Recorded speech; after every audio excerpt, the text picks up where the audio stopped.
So homeowners, are you ready for higher than average increase in your property taxes next year? Because it's coming. it's coming.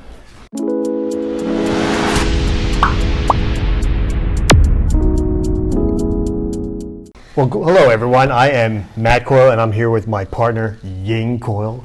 How you doing today, Ying? I'm doing great, Matt. Thank you. That's great. So, what is today's topic? well, the topic is property taxes. Yep. So we have a newsletter. There is an article about property tax and inflation. Right. So we wrote an article, first inflation, now get ready for higher property taxes. So what is your concern here, Matt? Why are you saying that? Well, we spent a lot of time talking about how inflation has certain negative side effects for buyers and sellers to some extent. Mm-hmm. We also talked about the positive thing. Inflation is historically... It's a hedge for them. Or owning real estate has been a hedge against inflation, right? Which is generally been true historically, and for at least the first 8 months of this year has held true as well. However, we haven't spent really any time at all talking about property taxes. And that's going to be, in our opinion, is going to be negatively impacted by the high inflation rates that we're seeing these days. So I remember you talked about there is a law about how much tax you can increase. So, right, but let's back up. What is a township's biggest expense? Probably public workers and employment. Employees. Okay, it's generally your largest expense in any township is on two legs. So we have the teachers, we have the firemen, we have the police, other professionals hired by the town.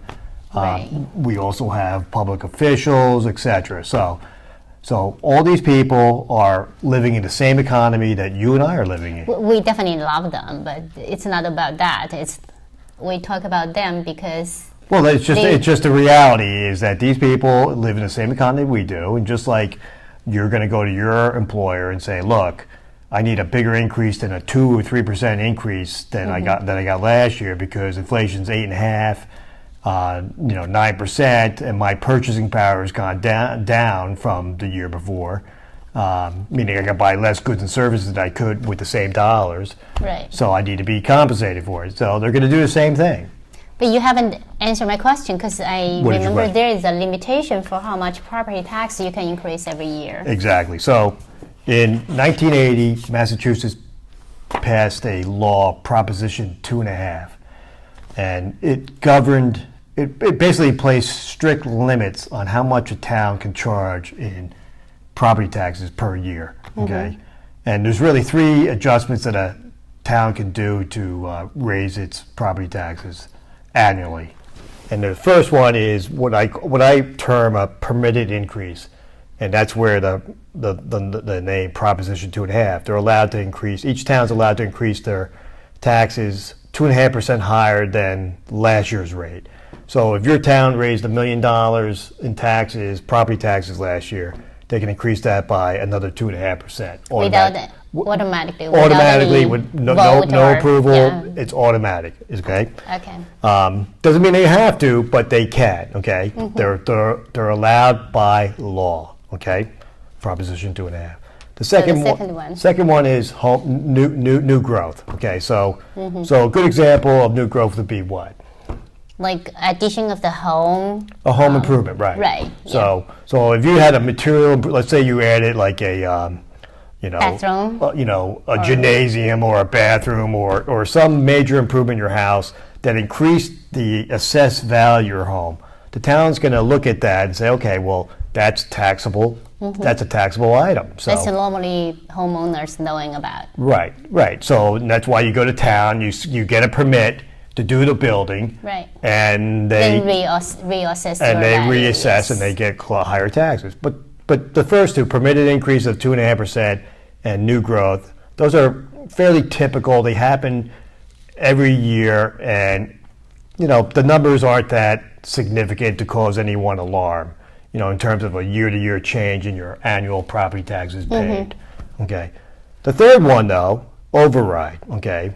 That's something some people don't really expect, right? Right. So this is where the town would have to come to its citizens in that town and put it to a vote and say they'd have to specify what the tax increase for. It would be above what we just discussed, the permitted increase and the new growth, and say we need X amount of dollars to help fund, higher salaries for teachers, higher salaries for public employees, okay? And the town would have to vote on it, okay? And this is where, we see there could be a Chance of increase. a chance for increase and a concern. A concern for, especially if you're a person that's a retiree or on a fixed income of some sort. This is something to be ready for, be prepared for, because I think it's coming. It's not unnatural to expect people to demand higher wages to offset the higher costs that they're incurring because of definitely. inflation. Right. So just get ready for homeowners. So, Thank you, Matt. I think it's clear now. Yeah, no. So, but just one last note. There's a lot to talk about in this topic. There's a lot of terms in here, and I didn't want to go through all of them. I think what we're going to do is some more episodes on this. Sounds good. Articles as well as episodes to kind of walk through piece by piece how it works, how property taxes work. Like for one example, we didn't talk about the tax levy ceiling. That's an important concept. And levy limit. And levy limit we talked about today. We talked about the three yeah, increases, but we need to talk about how they work together and what you can and cannot do with each one. At least what your town, your selectmen can do.